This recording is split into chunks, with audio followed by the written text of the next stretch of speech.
এত বছর ধরে এত রকমের কথা বললাম, যেটা সাক্ষাৎ সাহেব প্রথমে বলাতেই শুরু করলেন, আমরা কিন্তু কোনো রেজাল্ট, কোথাও কোনো ট্যাঞ্জিবল কিছুই দেখতে পাচ্ছি না। এবং সামনে আপনি তো ইমিডিয়েট ইলেকশনের কী হবে না হবে সেটা বললেন। আমি তো কোনো জাতিরই তো যে যাত্রাটা শুরু হয়েছে, সেই যাত্রাটা আপনি কোন দিক দিয়ে ধরবেন? রাজনীতি, অর্থনীতি, সমাজনীতি, এই যে অস্থিরতা, সন্ত্রাস, সব কিছু মিলিয়ে আমরা কোথায় যাচ্ছি সেই জিনিসটাই বুঝতে পারছি না। বিষণ্ণতার আরেকটা কারণ হচ্ছে, শুধু বাংলাদেশকে নিয়ে দেখলে একরকম দেখি, কিন্তু আবার সেটা রিফ্লেকশনটা গ্লোবালি দেখতে পাচ্ছি, যে আমরা যেটা গ্লোবালি যেন এরকম একটা শক্তির দম্ভ, শক্তি দিয়ে সব কিছু পরাজিত করে একজন জিতে যাওয়া, এই রকমের জিনিসগুলো, যেমন মধ্যপ্রাচ্যের যে ঘটনাগুলো, যে ইসরায়েলে যে হামাসের যে আন্দোলন, এরপরে আক্রমণের পরে যেগুলো পাচ্ছি প্রত্যেক দিন দেখে, তো আমি অসুস্থ হয়ে যাচ্ছি। কিন্তু আমি না, আমার মেয়ে, আমার ওয়াইফ, আমি দেখতেছি তারাও এক ধরনের অসুস্থতার মতো অবস্থা।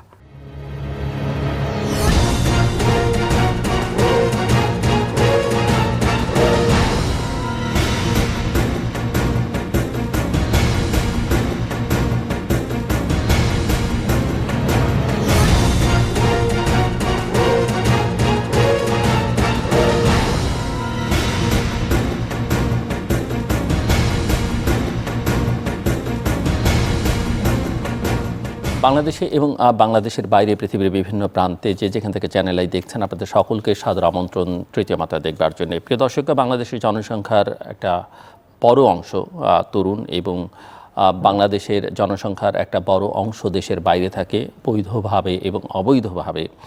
এবং এই যে দেশ থেকে বাইরে যাবার প্রবণতা, যাবার ক্ষেত্রে নানা রকমের সমস্যা, আইনি সমাধান কি, মানুষ কোথায় কোথায় ভুল করে, এইসব নানা বিষয় নিয়ে আলোচনার জন্য আমার সঙ্গে স্টুডিওতে রয়েছেন, আমার বায়ে বসা আছেন আমেরিকান ইমিগ্রেশন অ্যাটর্নি রাজু মহাজন, এবং আমার ডানে রয়েছেন ফিনেস অ্যাপারেলস লিমিটেড এর ব্যবস্থাপনা পরিচালক এবং সোনালী লাইফ ইন্স্যুরেন্সের পরিচালক, তরুণ উদ্যোক্তা শেখ মোহাম্মদ দানিয়েল।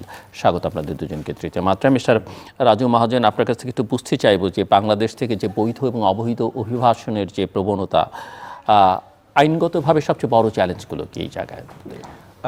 সবার প্রথমে আপনাকে অসংখ্য ধন্যবাদ আমাকে আমন্ত্রণ জানানোর জন্য, এবং আমার সহ আলোচক মিস্টার ড্যানিয়েল, আপনাকে ধন্যবাদ জয়েন করার জন্য। প্রথম কথা হলো যে এই যে আমরা একটা কথা বলি বৈধ এবং অবৈধ, আমার মনে হয় এইটা আমাদের শেষ করা উচিত। অবৈধ অভিবাসী যেন বাংলাদেশ থেকে একজনও না যায়, এটার জন্য বাংলাদেশ সরকারের পক্ষ থেকে ক্যাম্পেইন করা উচিত। এবং যারা এই অবৈধ অভিবাসন প্রক্রিয়ার সঙ্গে জড়িত, এরা আন্তর্জাতিক অপরাধ করছে, কাজেই এতে দেশের ভাবমূর্তি বিনষ্ট হচ্ছে এবং মানুষ অবর্ণনীয় কষ্টের সম্মুখীন হচ্ছে। কাজেই এ বিষয়ে আমাদের সামাজিক সচেতনতা দরকার এবং সরকারি পর্যায়ে উদ্যোগ নেওয়া দরকার, যাতে একজনও অবৈধভাবে, বিশেষ করে যে আমেরিকার কনটেক্সটে যদি বলি যে সাউথের বর্ডার ক্রস করে যাচ্ছে, বা ইউরোপিয়ান কনটেক্সটে বললে আপনি জানেন যে ভূমধ্যসাগর পাড়ি দিয়ে যাচ্ছে, এটি বন্ধ হতে হবে। কারণ আমাদের প্রত্যেকটি প্রাণ অমূল্য, এই প্রাণ আমাদেরকে রক্ষা করতে হবে, এবং যাতে এইটা এখনই শেষ হয়ে যায়, ভবিষ্যতে আর না থাকে। আর বৈধ অভিবাসনের ক্ষেত্রে সবচেয়ে বড় চ্যালেঞ্জ আমার কাছে যেটা মনে হয় সেটা হলো সচেতনতার অভাব। আমরা অনেক সময় দেখি যে আমেরিকার কনটেক্সটে যদি বলি যে অনেকে ধরেন ফ্যামিলি ইমিগ্রেশনের মাধ্যমে যাচ্ছে বা পড়াশোনা করতে যাচ্ছে, কিন্তু তারা প্রিপেয়ার্ড না। মানে আমেরিকা হলো একটা ল্যান্ড অফ অপরচুনিটিস, এখানে অনেক কিছু করার আছে। যেমন আমি আমার নিজের উদাহরণটা সব জায়গায় দিই, যে আমি 2011 সালে স্টুডেন্ট ভিসা নিয়ে আমেরিকা যাই, মাস্টার্স শেষ করি, তারপরে ল পড়ি। এখন আপনাদের দোয়ায় খুব সাকসেসফুল একজন লয়ার, আমি ওখানকার অ্যাটর্নি।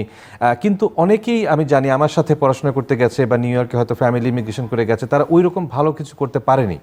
তো তাদের আমি খুব বেশি দোষ দেই না, আমি যেটা বলি যে তাদের ভিতরে সচেতনতার অভাব আছে।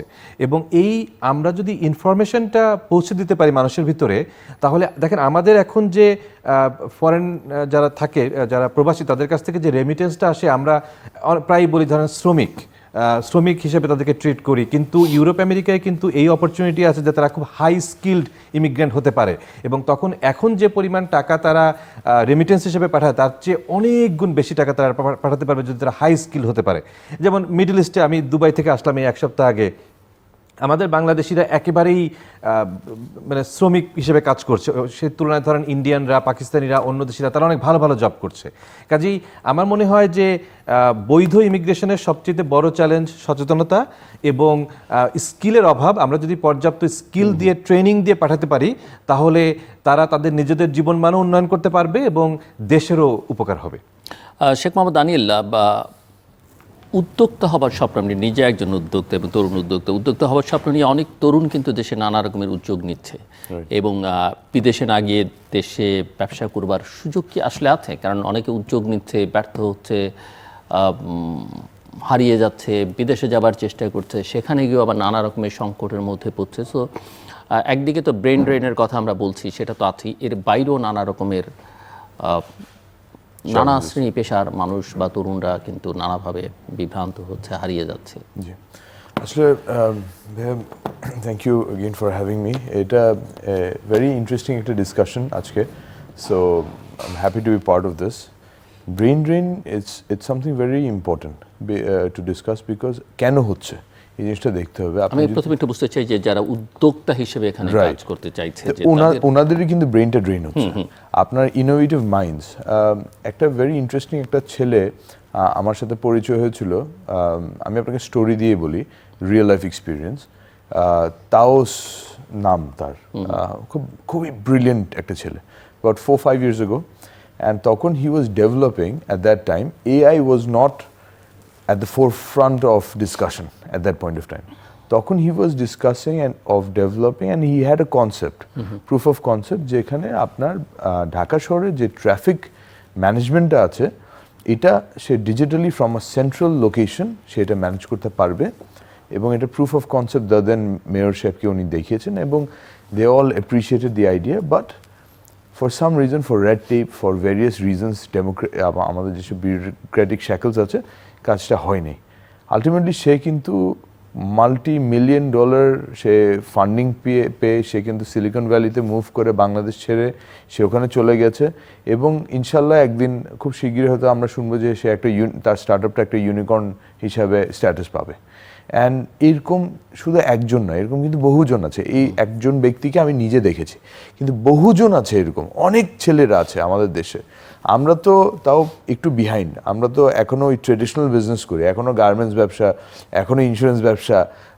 বাট যারা আমাদের পরের জেনারেশনে, আমার ছোট ভাইদের বয়সে যারা আছে, তারা কিন্তু এআই নিয়ে কাজ করছে, তারা বিভিন্ন স্মার্ট টেকনোলজি নিয়ে কাজ করছে। বাট আপনি যখনই একটা টেকনোলজি নিয়ে কাজ করবেন, ওটার জন্য কিন্তু আপনার একটা হোম গ্রাউন্ড দরকার, যেখানে আপনার প্র্যাকটিস করতে পারবেন, যেখানে আপনি প্রোডাক্টটাকে আরেকটু ডেভেলপ করতে পারবেন। সো বাংলাদেশে it is easier to sell imported products than to sell local products. আপনি একটা জিনিস চিন্তা করে দেখেন, I visited Walton, I should not be naming names, but আমার খুব কষ্ট লেগেছে। আমি ওয়ালটনে ভিজিট করেছিলাম, জাস্ট একটা কার্টিসি ভিজিট, এবং খুব দুঃখ লেগেছে যে ওনারা অনেক জায়গায় ডিসক্রিমিনেট হয়, আমাদের সরকারি অফিসগুলিতে ওনারা ডিসক্রিমিনেট হয়, যেহেতু তাদের product is made in Bangladesh. Where is আপনার যদি প্রোডাক্টটা বিদেশে কোথাও হতো, তাহলে ওইটা কিন্তু এই ক্যাটাগরি হতো। তো আপনার যখন দেশের এনভায়রনমেন্ট ইজ নট কন্ডিউসিভ, যেখানে আপনার ইনোভেটিভ প্রোডাক্ট, যেসব আপনার প্রোডাক্ট ট্রেডিশনালি বাংলাদেশে বানানো হয় না, এই প্রোডাক্টগুলি যদি আপনি লোকাল মার্কেটে টেস্ট করতে না পারেন, তাহলে অন্টারপ্রেনাররা সাকসেসফুলি এটাকে এক্সপোর্ট করতে পারবে না। But if they are really geniuses, if they are really smart, তারা কিন্তু বাংলাদেশের মার্কেটের জন্য অপেক্ষা করবে না, তখন কিন্তু তারা অন্য জায়গায় রিলোকেট করবে, এবং করছে। আপনি এই যে এখন নতুন আইফোন বের হয়েছে, আইফোনের যে আইফোন এয়ার, ওইটা কিন্তু একটা বাংলাদেশি ছেলে, Bangladeshi origin, he has develop that product.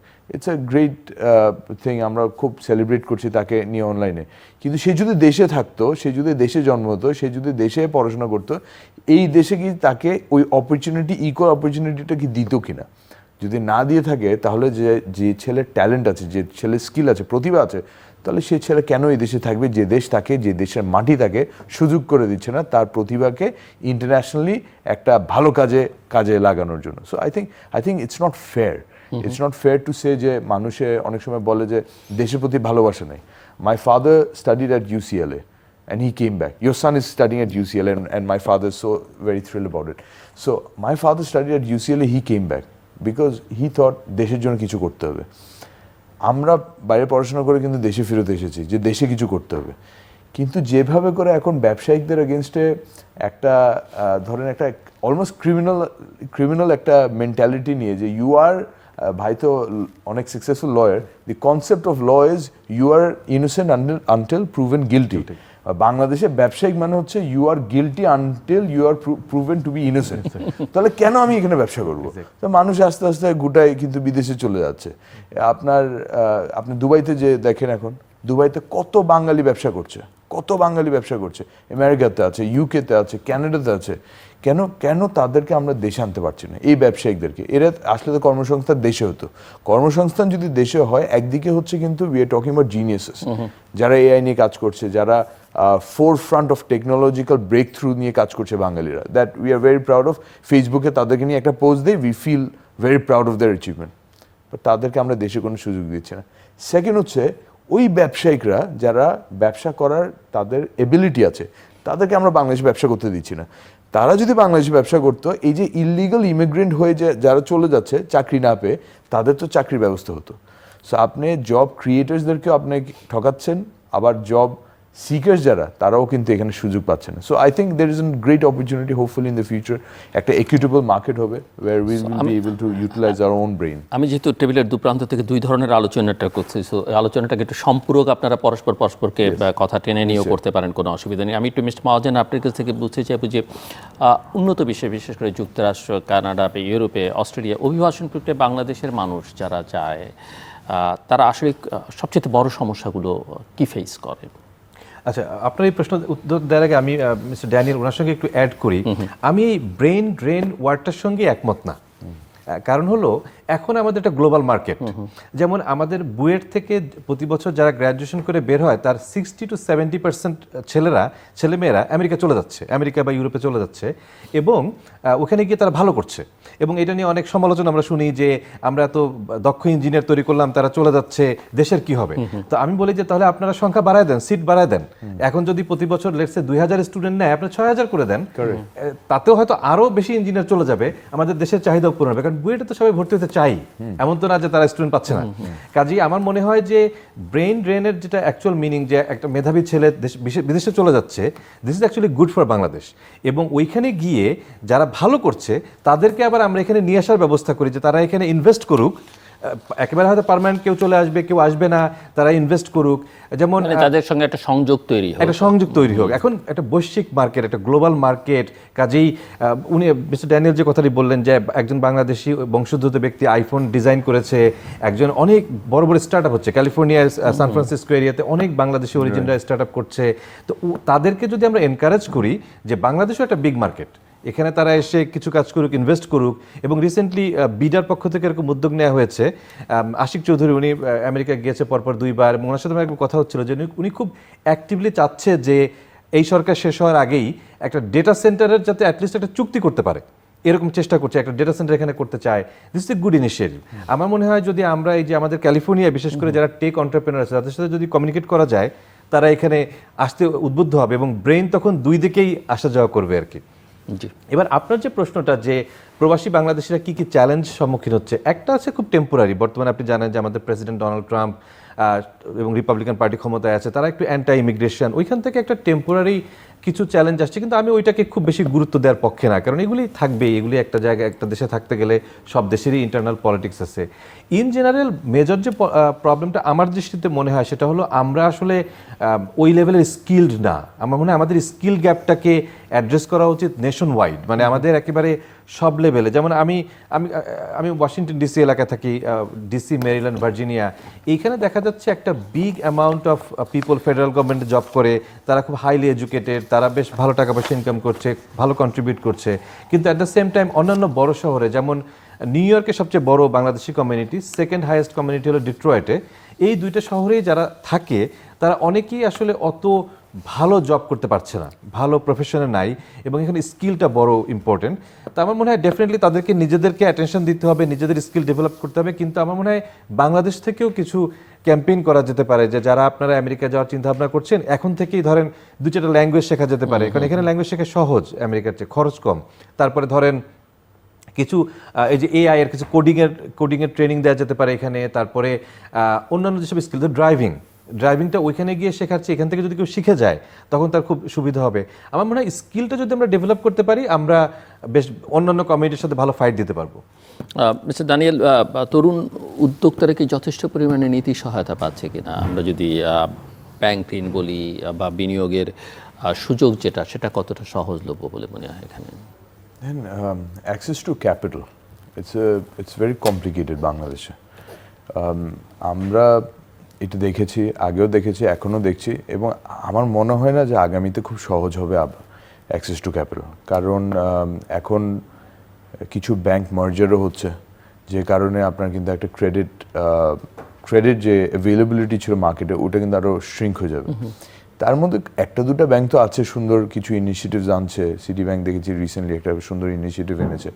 But at the end of the day আপনার পলিসি ম্যাটার্স, এবং পলিসি বাংলাদেশে কিন্তু রিগার্ডিং অন্টারপ্রেনার্স হচ্ছে always punitive.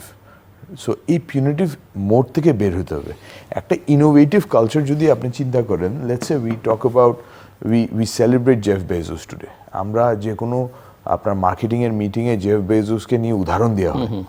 Jeff Bezos is famous যে for many years, for over a decade সে কিন্তু loss দিয়েছে, and yet he was listed in the Amazon was listed on the stock market. আপনি বিসাকে কি লিস্টেড থাকতে পারবেন লস দিয়ে? সো এই যে জায়গাগুলি যেখানে আপনার লস করা মানে গুনাহ না, আপনার একটা ব্যবসার প্রতিষ্ঠান যদি লস করে এটা যে গুনাহ না, এটার জন্য যে আপনার সিআইবি খারাপ হবে না, এটার জন্য যে আপনাকে জেলে ঢোকানো হবে না, এই মিনিমাম কিছু জায়গায় আপনাকে একটু ছাড় দিতে হবে। এখন ব্যবসায়িক হিসাবে আসার সাথে সাথে আপনি একটা ছেলে যদি দেখে যে তার বড় ভাই বা তাদের পরিচিত কোনো একটা ব্যবসায়ী একটু ওভারট্রিট করে লস করে গেছে, লস করার সাথে সাথে পেপারে তার নামে ঋণ খেলাপি এই সে হাবিজাবি লিখে দিল, তো ডিসকারেজ তো হবে স্বাভাবিকভাবে। সো কয়টা তরুণ উদ্যোক্তা আছে যারা ভালো এডুকেশন নিয়ে, যাদের কাছে স্কিল সেটস আছে, যাদের কাছে অপরচুনিটিস আছে to be anywhere in the world, and then they choose to remain in Bangladesh. That is a question. And if you want to ensure sustainability, আমি ভাইয়ের সাথে এটা নিয়ে আর্গিউ করবো না আবার brain drain and the concept, এটা ভাই আমার থেকে অনেক ভালো বুঝবেন। বাট আই ফিল দ্যাট আমার দেশের যারা ট্যালেন্টেড ছেলেমেয়ে আছে, তারা যদি আমার দেশে ইনিশিয়েটিভ নিতে না পারে, তারা যখন চলে যাবে, ওই ইনিশিয়েটিভটা যখন তারা যে সান ফ্রান্সিসকোতে যায় নিবে, বা ক্যানাডাতে যে নিবে, বা ইউকেতে যে নিবে, যে কোনো জায়গায় নিবে, হি ও she is going to create jobs there, not in Bangladesh. বা তাদেরকে আমরা অ্যাট্রাক্ট করতে পারছি না, মানে এখানে আমি তাকে জায়গা দিতে পারছি না। সে যখন বাইরে গেল, জি, এবং যখন সে সফল প্রমাণিত হলো, কিন্তু তাকে আমরা দেশের সঙ্গে কানেক্ট করতে পারছি না কোনো। That will be more difficult. কারণ ভাইয়া দেখেন, আমি যদি এখন আমেরিকাতে গিয়ে বা ইউকেতে যদি ব্যবসা করে আমি সাকসেসফুল হয়ে যাই, I am use to that culture, I am not use to red tape anymore. আমার কিন্তু I am not looking into permissions that will take more than a week or 2 weeks. But আপনি যদি আমাদের পাশের দেশের দিকে তাকান, ভারতের দিকে তাকান, তারা কিন্তু তাদের যারা এনআরআই তাদেরকে অফকোর্স ভীষণভাবে মানে যথেষ্ট পরিমাণে কাজে লাগাচ্ছে, তাদেরকে সাপোর্ট দিচ্ছে, এবং তারা কিন্তু NRIs are considered as soft power of India, then extension of India's আপনার foreign policy support is well. কিন্তু ইন্ডিয়ার অত সামনে তো আমরা এত তাড়াতাড়ি যেতে পারবো না। Let us consider this, 90s ইন্ডিয়ার লাইসেন্স রাজ বন্ধ করেছে, 90s। এখন 2025 সাল, বাংলাদেশে এখনো লাইসেন্স রাজ চালু আছে, ওয়েল অ্যান্ড অ্যালাইভ। সরকার পরিবর্তন হয়ে যাচ্ছে, কিন্তু সেক্রেটারিয়েট কিন্তু এখনো সেম আছে। কেউ কিন্তু রিফর্ম সিভিল সার্ভিস নিয়ে কথা বলার এখনো সুযোগ নেই। তো আমার মনে হয় আগে আমাদের নিজেদের ঠিক হতে হবে।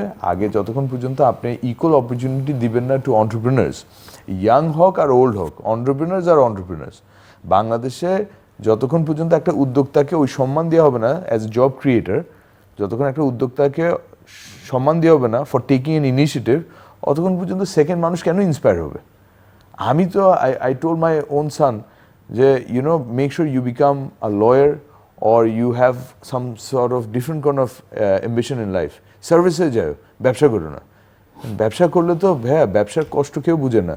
আপনি সবাই দেখে টার্নওভারের পিছনে আমার লাইবিলিটি কত আছে, আমার লস কত আছে, আমি কত মানুষের প্রত্যেক মাসে আমার স্যালারি দিতে হবে, না দিলে আমার কি রিস্ক আছে, আমি যদি অন টাইম ডেলিভারি না দিই আমার কত ওই শিপমেন্ট এগেনস্টে কত লাইবিলিটি ক্রিয়েট হয়। আমরা 10 সেন্টের জন্য আমরা যুদ্ধ করি, 10 সেন্টের এগেনস্টে আমি রিস্ক নিচ্ছি কিন্তু $11।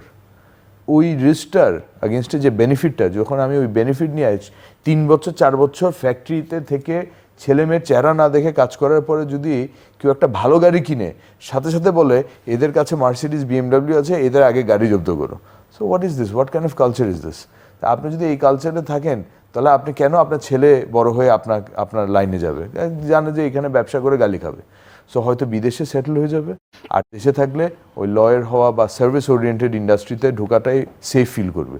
সো আমার মনে হয় আগে let us work on that. আরেকটা ভেরি ইন্টারেস্টিং পয়েন্ট আমার বড় ভাই বলেছেন অ্যাবাউট স্কিলিং। এখনও আমাদের এই জায়গায় ইউনিভার্সিটি লেভেলে একটা ম্যাসিভ গ্যাপ আছে। আজকে ডেইলি স্টারে একটা রিপোর্ট আমি পড়ছিলাম, এখানে এসে আপনার বাইরে বসে পড়ছিলাম, যে এখনও আমাদের ইউনিভার্সিটি লেভেলে when it comes to computer education we are stuck at Excel training. Microsoft এক্সেলের উপরে এখনো ট্রেনিং করানো হচ্ছে। পৃথিবী আপনি আমার ভারত এআই, জেনারেটিভ এআই, আপনার রিসার্চ বেসড এআই ওইগুলি নিয়ে পড়াশোনা করেছে এইমস অ্যান্ড IIT-তে, আর আমাদের এখানে এখনো আমরা এক্সেলে পড়ে আছি। তো যতক্ষণ পর্যন্ত আমরা ওই স্কিলস আপগ্রেড করব না, অতক্ষণ পর্যন্ত আমাদের দেশেও এই নতুন যারা ইয়াং ছেলেপেলেরা আসবে, যারা নিজের উদ্যোগ নিয়ে পড়াশোনা করছে, that is a different thing. But for মাসেস also we need to create jobs, because in future আপনি আমেরিকার এখন সব থেকে বড় টেনশন, আপনি যদি দেখেন জব মার্কেটের যে লিডার্সরা আছে তারা কি নিয়ে ডিসকাস করে, AI is gonna replace us. AI যদি আমাকে রিপ্লেস করে দেয় আমি কি করব? আসলেই তো তা সত্য। এবং ওটা যদি হয় তখন ওদের জব তো যাবে, আমাদের কি হবে? আমাদের ছেলেদের পড়াশোনার যে আমরা করাচ্ছি এক্সেলে, ওরা কি পড়বে, ওরা কি করবে? ওদের তো বুক কিপিং করতে হচ্ছে না। আপনি এখন একটা প্রিমিয়াম ভার্জনের এআই কিনেন আজকে জিলু ভাই, you don't need an accountant. আপনি প্রিমিয়াম ভার্জনের একটা এআই কিনেন, আপনার এখন আর ওই কমার্শিয়ালের লোক লাগছে না, সব কিছু আপনি এআই দিয়ে করতে পারছেন। তাহলে এই যে নেক্সট জেনারেশন ছেলেরা পড়াশোনা করে বের হচ্ছে, জব মার্কেটে অ্যাড হচ্ছে, বিং আনএমপ্লয়েড, ওদের কি হবে?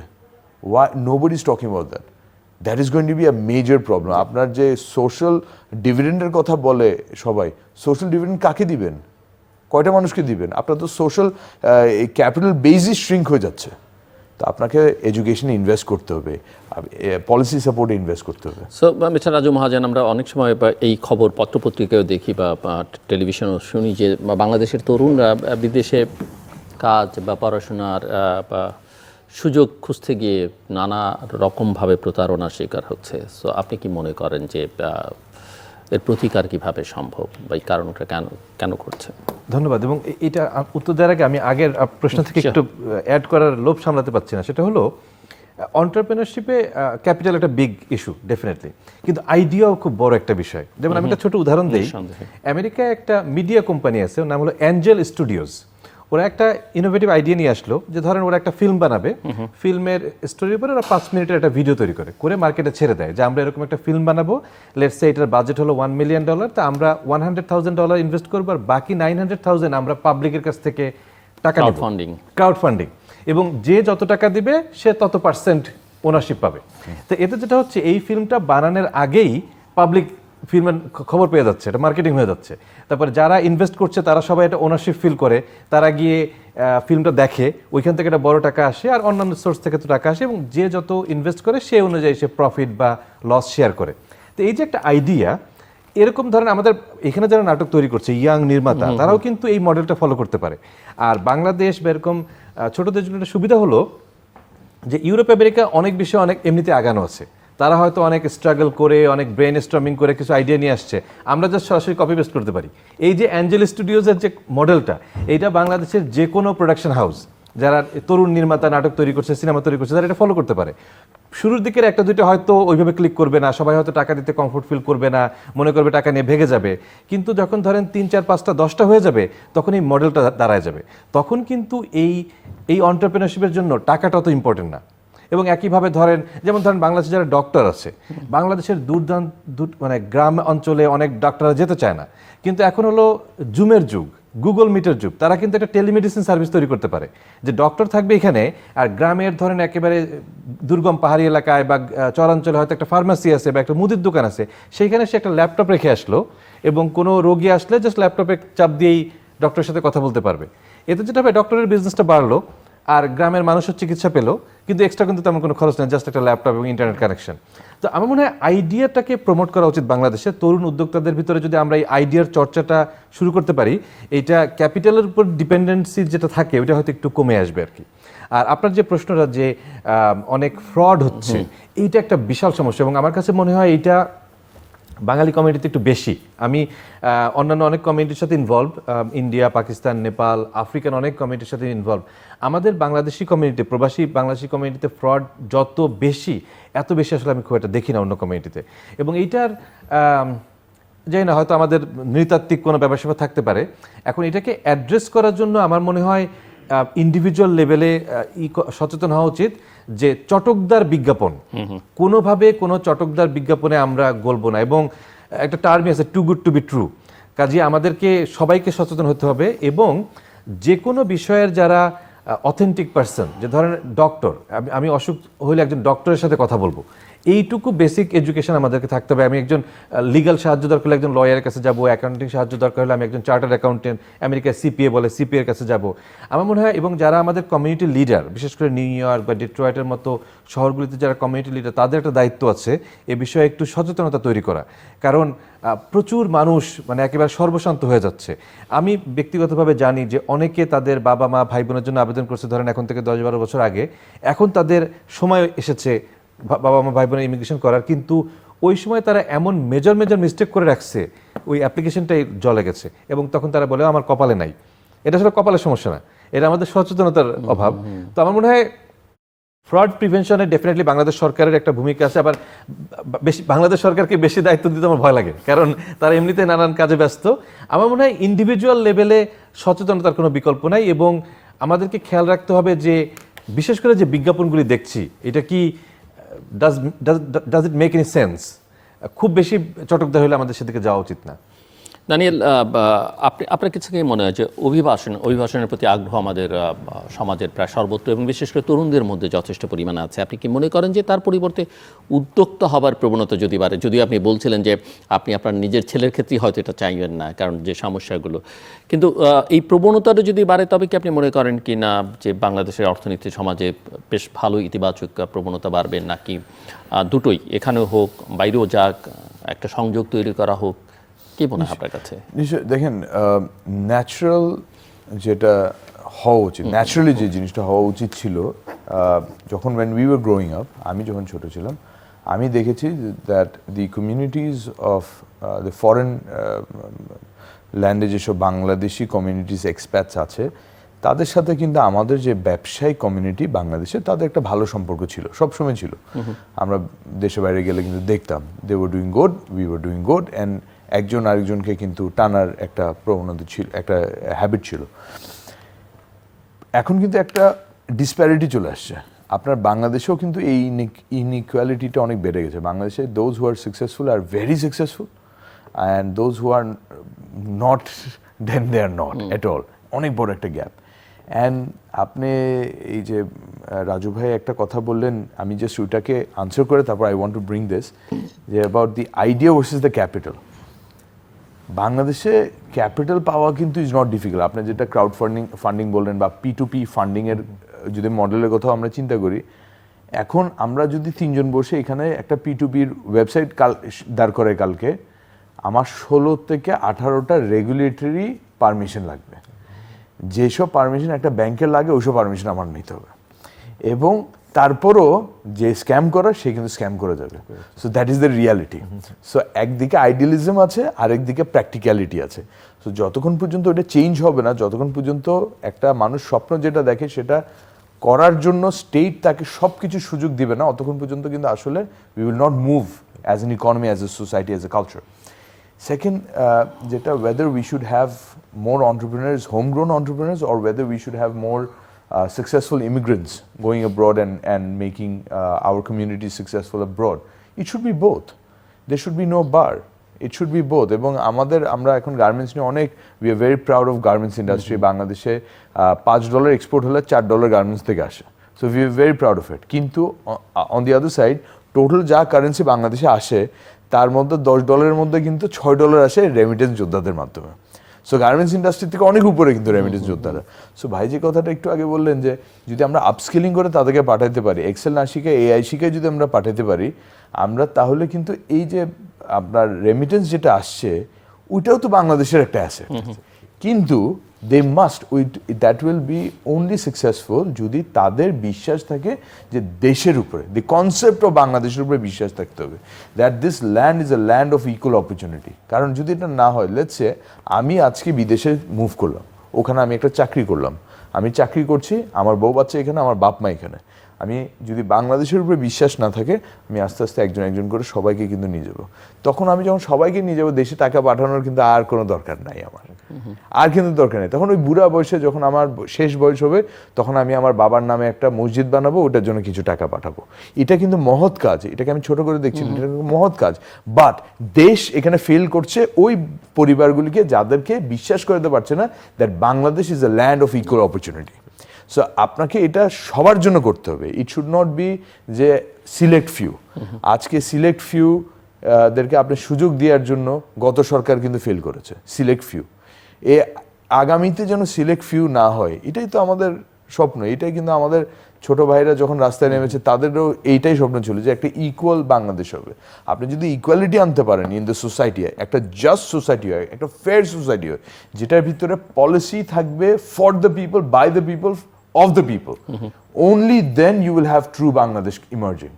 আমরা বাংলাদেশিরা যে কত এন্টারপ্রেনার, আমাদের ভিতরে একটা অ্যাটিটিউড আছে। আমরা যখন বিদেশের স্টুডেন্ট হিসেবে ছিলাম, অন্য দেশের স্টুডেন্টরা কিন্তু রেস্টুরেন্টে চাকরি করতো, আমরা কিন্তু বাবের ফ্যাক্টরি থেকে স্যাম্পল নিয়ে ওইখানে ইউনিভার্সিটির রিফ্যাক এরিয়ার ভিতরে যায়, ওরা যেসব মার্চ বিক্রি করতো ওই মার্চ বাংলাদেশ থেকে নিয়ে ওখানে বিক্রি করে আসছে। That is how entrepreneur we are as people. আমরা যেখানে যাই ওখানে ব্যবসা করি, যেখানে যাই ওখানে ব্যবসা করি, কিন্তু বাংলাদেশে আমরা ব্যবসা করতে পারছি না। বাংলাদেশে আমাদের হাত বেঁধে দেওয়া হচ্ছে। এই বিউরোক্রেসি সরাই দেন, রিফর্ম করে দেন। দেখেন বাংলাদেশ কি করে। ইন্ডিয়া $5 ট্রিলিয়ন স্বপ্ন দেখে। আমি বিশ্বাস করি আজকে যদি আমাদের ইকুইটেবল সোসাইটি হয়, ফ্রি অ্যান্ড ফেয়ার সোসাইটি হয়, আজকে যদি বিউরোক্রেসি না থাকে, in next 10 years we will cross India to the $10 trillion mark. আমাদের ইকোনমি ওই জায়গায় যাবে, ইনশাল্লাহ যেতে পারবে। কারণ আমাদের ইউথ আছে, আমাদের এবিলিটি আছে, আমাদের ওই ইন্টেন্ট আছে। আমাদের ছেলেরা কিন্তু চিটিং করে না, আমাদের ছেলেরা চিটিং করে না। এই যে ফিশিং যেটা করে, ফিশিং এর কিন্তু অরিজিন আপনাকে দেখতে হবে। ফিশিং এর অরিজিন কিন্তু বাংলাদেশ না, ফিশিং অরিজিন কিন্তু আমাদের নেবার্স। আমাদের দেশ থেকে এটা অরিজিনেট হয় না। ওগুলি কিন্তু এখানে ফ্র্যাঞ্চাইজি মডেলে আসে, যেরকম KFC আসে ওরকম স্ক্যামাররাও কিন্তু ফ্র্যাঞ্চাইজি মডেল আসে। কেন আসে? কারণ আমার অপরচুনিটি নাই দেশে। আপনি কখন এসব অ্যাডে বিশ্বাস করে ছেলেরা? যখন দে আর ডেসপারেট। দেখে যে বাবার $1 লাখ আছে আর কিচ্ছু নেই। এখন আমার এই $1 লাখ কি আমি কোনোভাবে যদি 5 লাখ বানাই ফেলতে পারি, আমি তো, আমার চাকরি নাই, কিছু নাই, 5 লাখ বানাতে পারি, আমার পরিবারটা ভালো থাকবে। কিন্তু ওই $1 লাখ যখন হারায় ফেলে ওই পরিবারের কিছুই থাকে না জিলু ভাই।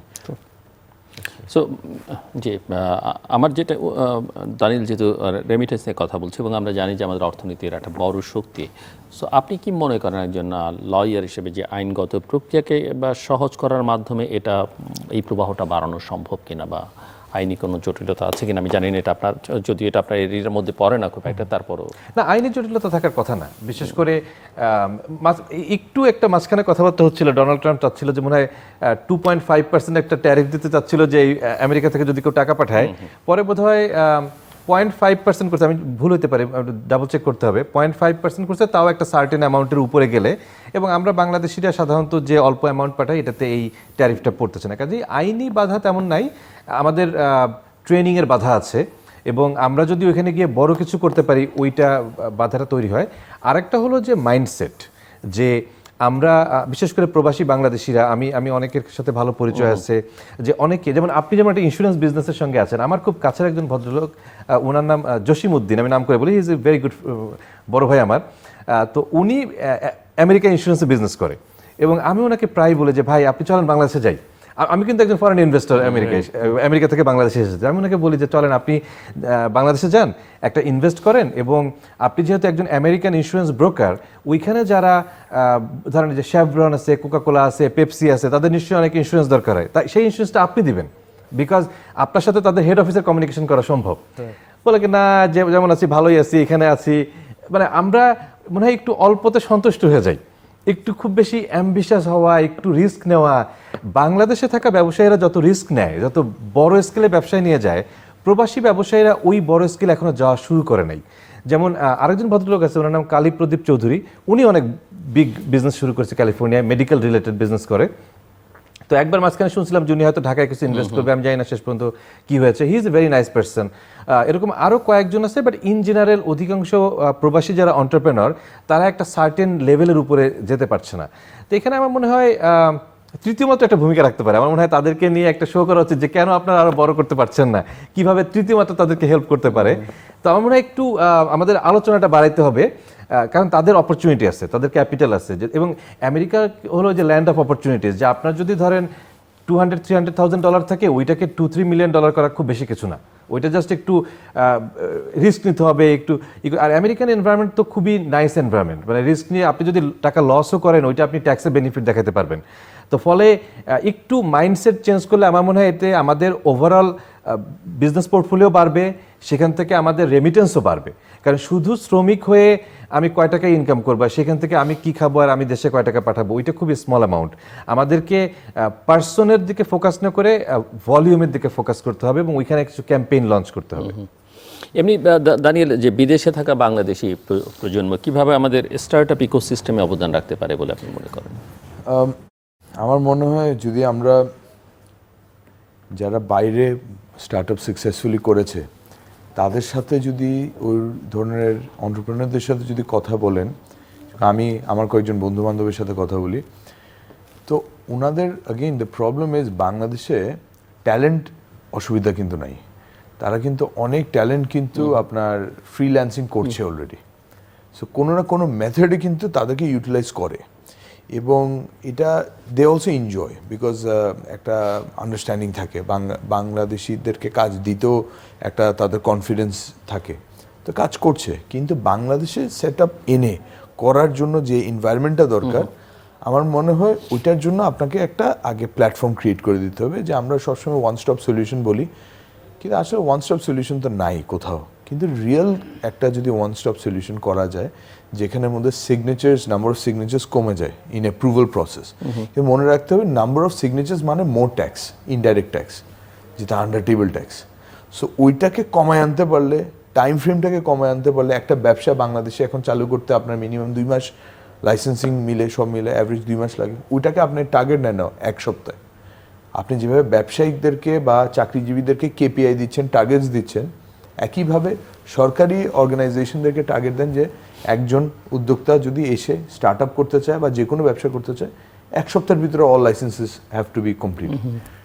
এই জিনিসটাকে যদি ক্ল্যারিটি থাকে, তাহলে কেন আসবে না উদ্যোক্তারা? নিশ্চয়ই আসবে। তখন আপনি রোড শো করেন, ইট উইল ওয়ার্ক। কারণ আপনাকে আগে বিহাইন্ড দ্য সিন প্রবলেমটাকে সলভ করতে হবে। বটলনেক হয়ে যাচ্ছে, সব জায়গায় এক জায়গায় আটকায় যাচ্ছে এই পারমিশনের জন্য, তারপর জোহরের নামাজের পর থেকে আসরের নামাজ পর্যন্ত ইউর ওয়েটিং, এন্ড তারপর বড় বস চলে যাবে, তখন তো আপনি আটকে যাবেন, আবার পরের দিন আসেন, আবার পরের দিন। উই ইউজ টু দিস জিলু ভাই, কিন্তু নেক্সট জেনারেশন এইটার জন্য they are not use to it. Somebody who has worked in America or in Australia or in UK with that environment where people go like this, ওইখান থেকে এখানে এসে আপনার 1 সপ্তাহ, 10 দিন, 15 দিন, 20 দিন একটা অফিসে বারবার যাওয়া, people will get frustrated. So they will not do this. Let us create equitable একটা সিচুয়েশন যেখানের মধ্যে আসলে সে যেই ব্যবসায়িক হোক, স্পেশালি স্টার্ট আপ কালচারের ক্ষেত্রে, আমরা যদি তাদেরকে খালি জমি জমা দিলে হবে না। আমরা কিন্তু গত সরকারে দেখেছি জমি জমা দিচ্ছে, অফিস স্পেস দিচ্ছে, এই দিচ্ছে, সে দিচ্ছে। ওটা is a good initiative perhaps, but ওটার সাথে বেশি ইম্পর্টেন্ট হচ্ছে সে অপারেট করার তার যে ফ্রিডমটা, লাইসেন্স পাওয়াটা, অপারেট করাটা, তার টাকা আনা এখানে, এবং এখান থেকে আবার টাকা নিয়ে যাওয়া, দোনোটাই। সব কিছু একটা ইজ থাকতে হবে। আপনি ইজ করে দেন, তখন কিন্তু ইজিলি টাকা ক্যাপিটালও আসবে, আবার ইজিলি সে প্রফিটটাও নিয়ে যাবে। তখন মানুষ ইনভেস্ট করতে কনফিডেন্স পাবে। কিন্তু যদি আপনি একবার মনে করেন একটা সিস্টেম যেখানে মতো আপনি ক্যাপিটাল ঢুকাবেন কিন্তু আপনি কোনো প্রফিট নিতে পারবেন না, তখন এখানে কেউ ক্যাপিটাল রাখতে চাবে না। কারণ after all they are going to invest in US dollars, and 2 দিন পরে তো আবার ডলার এপ্রিসিয়েট করবে, কারেন্সি আমার বিডিটি ডেপ্রিসিয়েট করবে। So why will they reinvest that money in Bangladesh? They would like to take their profits back to America. So a lot of factors are there. One, you must make it easy for operations to start. Number 2, you must make it easy to make the operations run in Bangladesh. Number 3, you must make compliance easy. Number 4, you have to make VAT and everything easy, VAT, tax, everything unified and make it simple. Fifth, you must allow them to take their profits back as easily as they want. And sixth, if they want to close down their business, ব্যবসা বন্ধ করে দিতে চায়। Startup কিন্তু highest number of failure হয় startup. আমরা সবাই startup বলি, কিন্তু স্টার্টআপের কনসেপ্টই কিন্তু হচ্ছে it's build on failure. Fail হবে, ফেল হলে তারা আপনি ওই পেপারে নাম তুলাইতে পারবেন না, ফেল হতেই পারে। ফেল হলে আমরা খালি নেম অ্যান্ড শেম এটা করি, এটা আমাদের কালচারাল একটা প্রবলেম। এটা অবশ্য সরকারকে দোষ দিয়ে লাভ নেই, এটা আমাদেরই সমস্যা। কেউ একজন সাকসেসফুল ব্যক্তি, এখন রাজু ভাই ইজ এ সাকসেসফুল ম্যান, কালকে আল্লাহ না করুক ওনার একটা ক্ষতি হলো বা আমার একটা ক্ষতি হলো, 20টা মানুষ যে এই শোটা দেখতেছে তার থেকে 200টা মানুষ বেশি দেখবে আমাদের ফেলিয়ার, এটা এনজয় বেশি করবে। সিঙ্গারা চা খায় বদনাম করতে এটা আমরা বেশি পছন্দ করি, আমরা নিজেরাও এটা অনেক সময় করি। তো এটা এই জায়গার থেকে আমাদের বের হয়ে আসতে হবে। বাট অ্যাকচুয়ালি জিলু ভাই, there is no country like Bangladesh. আমি যখনই দেশের বাইরে যাই 3 দিন 4 দিন কাজ শেষ হয়েছে, I want to come back because this is where my home is, this is where আমার দাদা আমার নানার কবর এখানে আছে। I we are very emotional people, but এই দেশে থাকার জন্য we must also believe that this is an equitable society, that this is a just society, this is a fair society. একজন বয়স্ক মানুষ আপনার চট্টগ্রামের আপনিও চিনেন আমাদের মুরব্বী বিশাল বড় ব্যবসায়ী, উনি কত হাজার হাজার আলেমদেরকে উনি সহযোগিতা করে, আজকে ওনার নামে আপনার মামলা দিয়ে দিচ্ছে। তো একটা মানুষ যে জীবনে কখনো ধমক দিয়ে কাউকে কথা বলে না, বলে সে বলে মার্ডার করে বেড়ায়, দিস ইজ অ্যাবসার্ড। সো এই কালচারটা আমাদের চেঞ্জ করতে হবে, না হলে তো আমি কেন বলবো আমার ছেলেকে বড় হয়ে তুমি সুফি সাহেবের মতো, সুফি সাহেব তো সাফার করতেছে, তাহলে সুফি সাহেবের মতো কেন আমার ছেলেকে আমি হইতে বলবো? বাট মন থেকে তো আমরা সবাই সুফি সাহেবকে ফলো করতে চাই, কারণ ওনার মতো মানুষ হয় না। কিন্তু যখন দেখি যে ওনার মতো মানুষকে আজকে আপনি টার্গেট করছেন, ওনার মতো মানুষকে আপনি টর্চার করছেন, ওনার মতো মানুষকে আপনি হ্যারাস করছেন, তাহলে আর নেক্সট জেনারেশন ইন্সপায়ার্ড হবে কাকে দেখে? সো ওইসব কালচারালি আমাদের চিন্তা। আমি আপনাদের দুজনের কাছে একটু বুঝতে চাই, যদি আমরা আগামী আপনার প্রশ্নকে আমি কি ওনাকে একটা প্রশ্ন করতে পারি? তো মিস্টার ড্যানিয়েল, আপনাদের যেহেতু একটা রেডিমেড গার্মেন্টসের বিজনেস আছে, এবং সাধারণত যেটা হয় যে ধরেন বড় কোনো ফ্যাশন ব্র্যান্ড তারা আপনাদেরকে অর্ডার দিচ্ছে, আপনারা তৈরি করে সাপ্লাই দিচ্ছেন, এরকম কি পসিবল যে ধরেন আপনারা একটা ব্র্যান্ড ক্রিয়েট করলেন, ধরেন ব্র্যান্ডের নাম ABC, জাস্ট ফর সেইং, এবং এইটা আপনি এখান থেকে গিয়ে আমেরিকান যেসব রিটেইলার আছে, ধরেন মেসিস বা এরকম যারা আছে তাদের সঙ্গে যোগাযোগ করলেন, টার্গেট যোগাযোগ করলেন, তাদের শেলফে আপনাদের সরাসরি প্রোডাক্ট, আপনাদের ব্র্যান্ডেড প্রোডাক্ট, এবং এখানে যদি কোনো প্রবাসী ব্যবসায়ীর যদি কোনো কন্ট্রিবিউশন লাগে, ধরেন আমি আপনাদেরকে কথার কথা হেল্প করলাম খুঁজে পেতে, is it possible? Absolutely possible. Absolutely possible. এবং I'll go back to what you said earlier. আপনি বলেছেন it's easier for us to copy. যেরকম জার্মান একটা ব্র্যান্ড আছে আপনার, ওরা ফেসবুক সব কিছু কপি করে, they became a billionaire, two brothers. তো আপনি ওইটাই যদি মডেল ফলো করতে হয় তাহলে চাইনিজ মডেল ফলো করেন। They went up to the west and they started buying brands. Exactly. তো আমরা কেন ব্র্যান্ড কিনতে পারি না? বাংলাদেশে আপনার এত বড় বড় গার্মেন্টস ম্যানুফ্যাকচার আছে, আমরা তো অনেক ছোট, অনেক বড় বড় গার্মেন্টস ম্যানুফ্যাকচার আছে যারা 500, 600, 700 মিলিয়ন ডলার এক্সপোর্ট করে। ওনাদের মতো মেকাররা কি একটা ডিএনজি মতো একটা ব্র্যান্ড কিনে ফেলতে পারে না? এরকম 8-10টা ব্র্যান্ড আমরা কিনতে পারি না, আমাদের উদ্যোক্তারা কিনতে পারে না? পারে, কিন্তু কেনার জন্য আপনাকে তো ওইখানে টাকা নিতে হবে। এক্স্যাক্টলি। এবং এখানে আমার প্রশ্নটা যে যদি আমরা আগামী দশকটাকে বিবেচনার মধ্যে নেই, একটা ডেকেইড, তাহলে বাংলাদেশ এই অভিবাসন নীতি বা উদ্যোক্তা উন্নয়নে বাংলাদেশকে আসলে কি ধরনের কৌশল নেওয়া উচিত বলে আপনি মনে করেন? আপনারা দুজনই, আমি দুজনের কাছে প্রশ্ন। আমি বলবো বাংলাদেশের মার্কেটটাকে ওপেন করতে হবে। যেমন আমি পার্সোনালি অনেক এন্টারপ্রেনারের সাথে কথা বলি আমেরিকায়, তাদের সবার প্রথম কথা হলো যে আমি যে একটা ইনভেস্ট করব, ইনভেস্ট করে যখন আমার প্রফিট হবে, প্রফিটটা যে নিয়ে আসতে চাই, ওইখানে বিশাল থিওরিটিক্যালি পসিবল, কিন্তু এমন একটা ট্যাক্স বসায় রাখছে ওইটা শেষ পর্যন্ত ডাজন্ট মেক এনি সেন্স। আমার মনে হয় বাংলাদেশের মার্কেটটা এখন ওপেন করার সময় এসেছে। যেমন আমি যখন ধরেন পর্তুগালে ইনভেস্ট করতে যাই, দুবাইতে ইনভেস্ট করতে যাই, আমি একটা কনফিডেন্স পাই যে আমি যাব, আমার যা প্রফিট আমি সব নিয়ে আসতে পারবো না, কেউ আমার টাকা আটকে রাখবে না। তো এইটা মনে হয় এক্সিটের সুযোগ নাই এখানে। হ্যাঁ, এক্সিটের সুযোগ নাই, এখানে এন্ট্রি আছে এবং এবং এমনভাবে একটা তৈরি করা আছে যে এন্ট্রি আছে এক্সিট নাই, kind of your in trap. তো এটা আরো একটা নেগেটিভ তৈরি করে, বরং যদি বলে দেয় এন্ট্রিও নাই এক্সিটও নাই, গুড বাই যাও, তাও ভালো, তাও তো মনে হয় যে ইউর অনেস্ট পার্সন। তো আমার মনে হয় এই এক্সিট, বিশেষ করে প্রফিটের এক্সিটটা যদি এনশিওর করতে পারে, তখন ফরেন ইনভেস্টমেন্ট অনেক বেড়ে যাবে। এবং ফরেন ইনভেস্টমেন্ট বাড়লে কিন্তু সব দেশেরই লাভ, বাংলাদেশেরও লাভ, যিনি যে দেশ থেকে আসছে সেই দেশেরও লাভ, মানে আমরা একটা গ্লোবাল ইকোনমির সঙ্গে ইনভলভ হতে পারবো। এইটা খুব খুব দরকার আমার কাছে মনে হয়। আপনি যদি আপনার ক্যাপিটাল ইনজেক্ট করেন বাট আপনি আপনার প্রফিট নিয়ে যেতে না পারেন, তাহলে তো কেউ অনেক সময় পুঁজি নিয়ে যাওয়া ডিফিকাল্ট হয়ে যায়। পুঁজি নিয়ে যেতে পারে না। এক্স্যাক্টলি। সো ইটস আমি জানি না এটা কেন, কারণ আমার মনে হয় যে আমাদের বিউরোক্রেসি চেঞ্জ করা দরকার এইসব জায়গায়। বাট হ্যাঁ, অনেক অপরচুনিটি আছে। আমি আই রিমেম্বার যখন সামিটটা হলো এখানে, আশিক সাহেব ব্রিলিয়েন্ট প্রেজেন্টেশন দিয়েছিলেন উনি, and we were also confident and optimistic that foreign investors আসবে, এবং আসছে, অনেকে এসেছে। কিন্তু আসার পরে এইসব দেখে তো ভয় পেয়ে যাবে, এইসব জিনিস তো ভয় পাবে যে আমি এসে আমি টাকা লাগালাম $1 মিলিয়ন, আমি সে $1 লাখ লাভ করলাম, আমার এখান থেকে $45,000 ট্যাক্স কেটে নেবে, তাহলে আমি এখানে কেন ইনভেস্ট করবো? It makes no sense.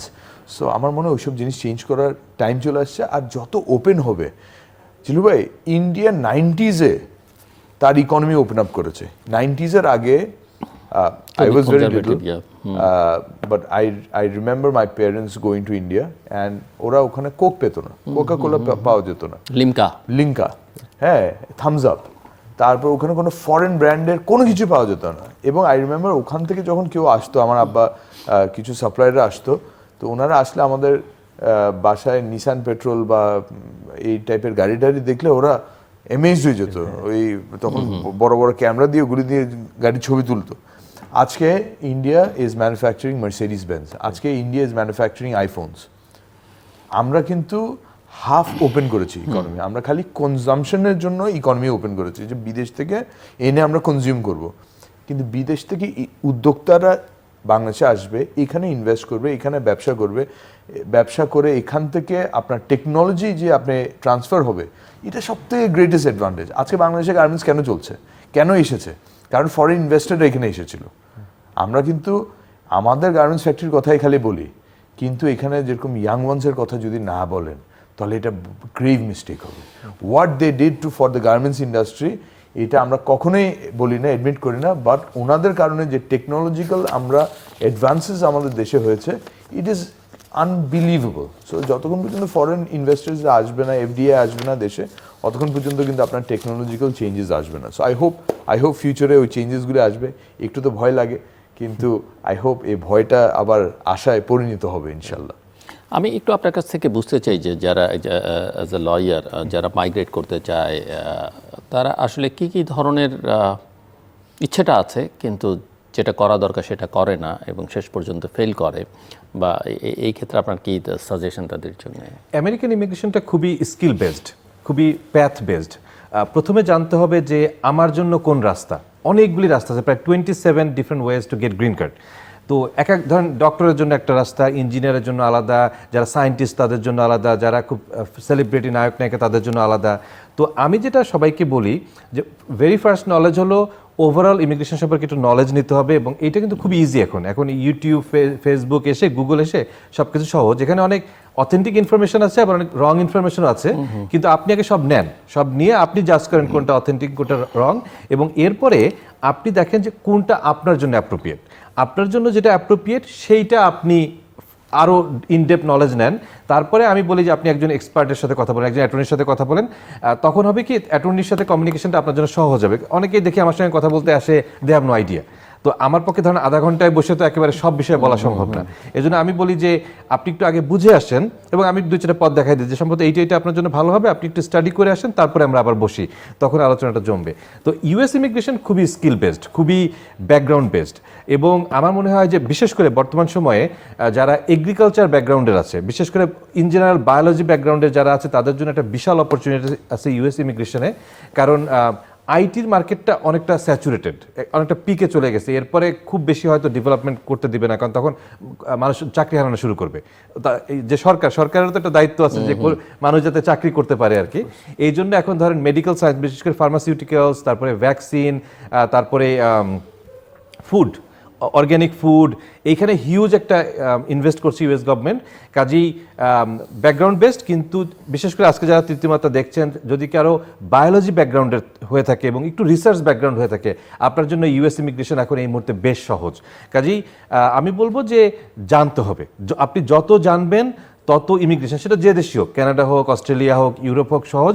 বিশেষ করে আমেরিকানটা জানা খুব দরকার।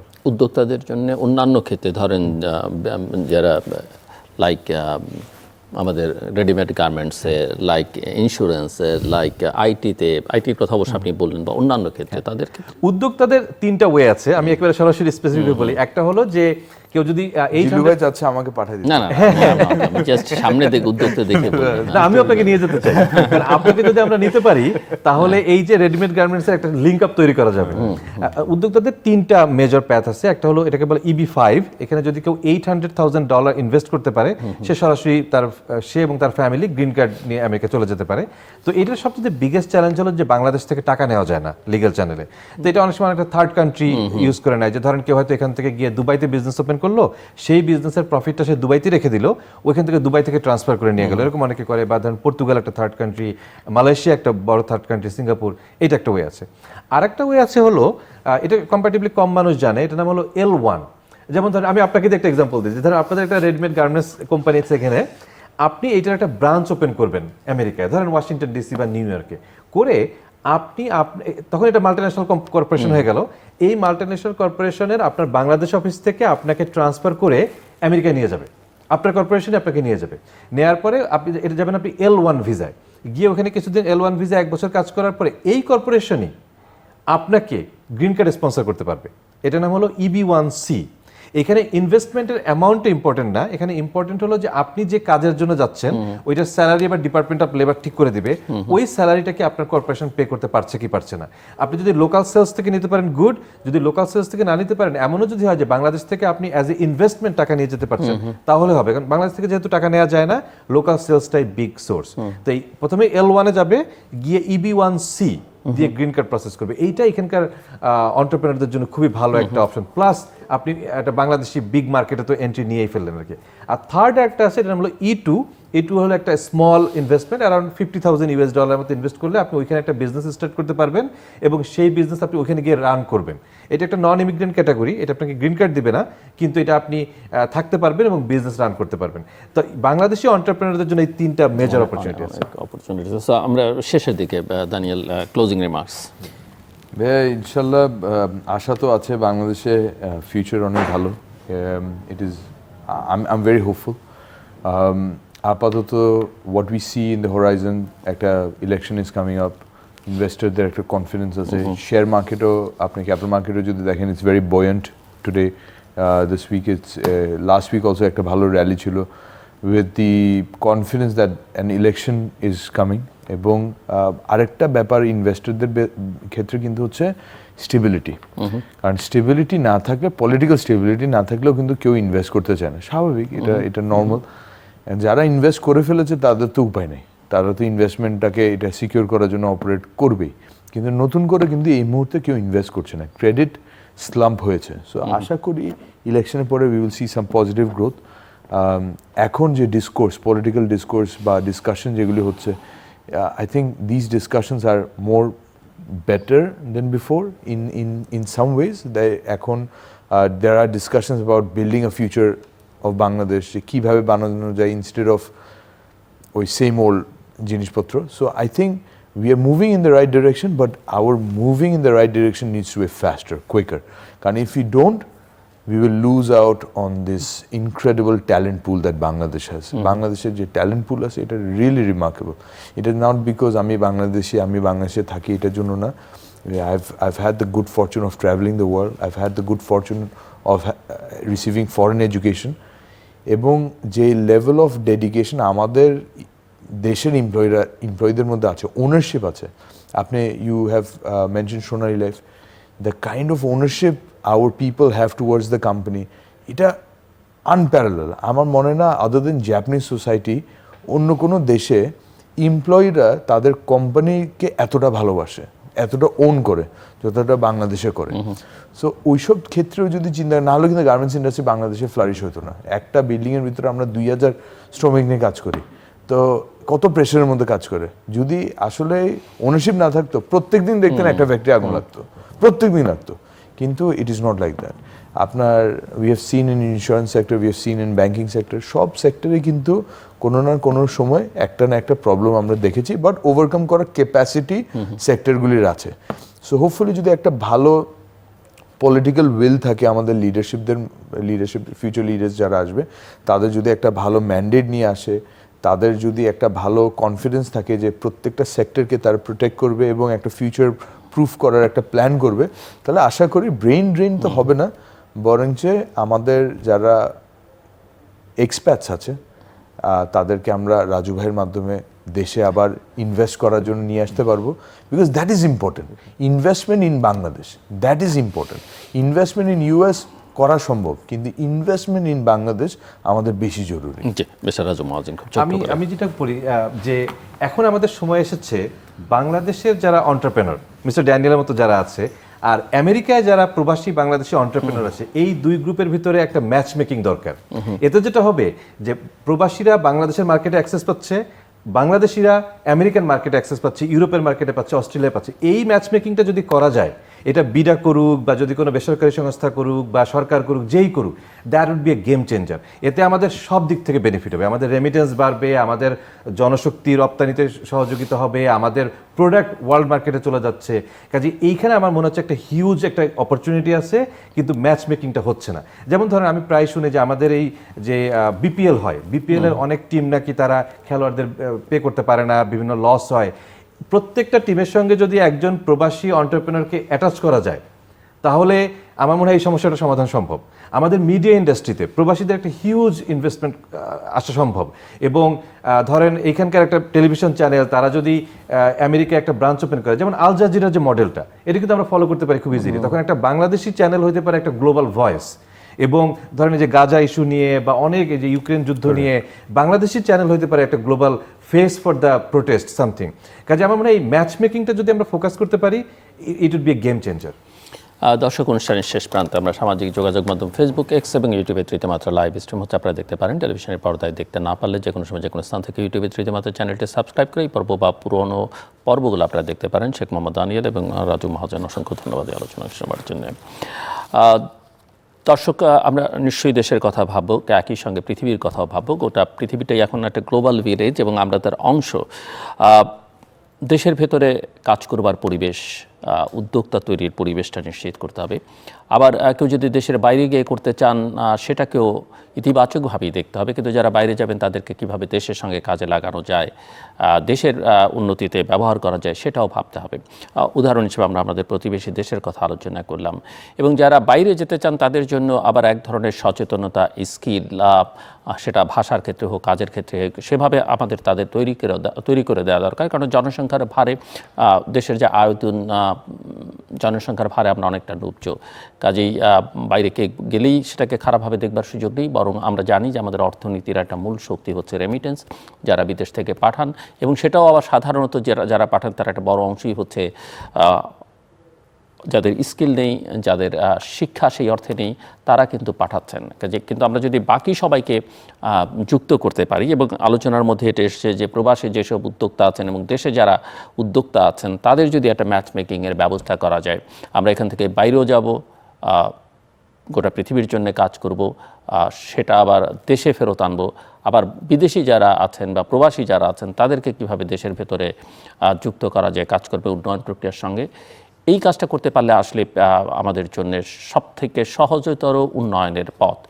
এবং আরেকটা প্রসঙ্গ এসছে যে বাংলাদেশে বিনিয়োগ করতে গেলে করা যায় কিন্তু বেরোয়ার পথ থাকে না, সেটাকে আসলে অনেক বেশি উন্মুক্ত করে দিতে হবে। অনেক ক্ষেত্রে এই আলোচনাটা আছে যে দেশের টাকা বাইরে, আমরা নানা আইন কানুন বিধিনিষেধ দিয়ে কোনো উদ্যোক্তাকে উৎসাহিত করছি না বটে, কিন্তু টাকাটা কিন্তু আসলে আমরা রাখতেও পারছি না, টাকা কিন্তু বাইরেই চলে যাচ্ছে। কাজে আইনি প্রক্রিয়ার মধ্যে যদি এই বিষয়গুলো সহজ করে দেওয়া হয়, সেটা কিন্তু দেশের অর্থনীতিকে অনেক বেশি শক্তিশালী করতে পারে। আমাদের সঙ্গে থাকবার জন্য অসংখ্য ধন্যবাদ, আপনাদের সবার জন্য শুভকামনা।